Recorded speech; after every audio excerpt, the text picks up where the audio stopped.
దీని ఇంజిన్ విషయానికి వస్తే 149 cc అయితే మీకు లభిస్తుంది ఇది. సో దీని పవర్ విషయానికి వస్తే 14.3 Nm పవర్తో ప్రొడ్యూస్ చేస్తుంది. టార్క్ విషయానికి వస్తే 13.5 Nm టార్క్తో ప్రొడ్యూస్ చేస్తుంది. 5 స్పీడ్ గేర్ బాక్స్ అయితే మీకు లభిస్తుంది. ఫ్యూల్ ట్యాంక్ విషయానికి వస్తే 14 లీటర్స్ అయితే ఫ్యూల్ అయితే పడుతుంది. లాంగ్ డ్రైవ్ కూడా వెళ్ళొచ్చు.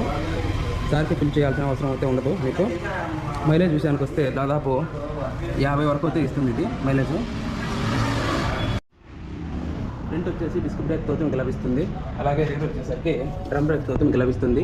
ఇక్కడ రియర్ సైడ్ RLP సెన్సార్ అయితే మీరు గమనించవచ్చు. మోనోషాక్ సస్పెన్షన్ అయితే ప్రొవైడ్ చేశారు సింగిల్ పిస్టన్.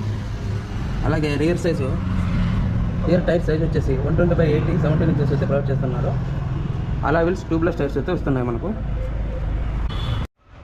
ఇందులో కిక్ రాడ్ కూడా ప్రొవైడ్ చేస్తున్నారు. కిక్ రాడ్ కూడా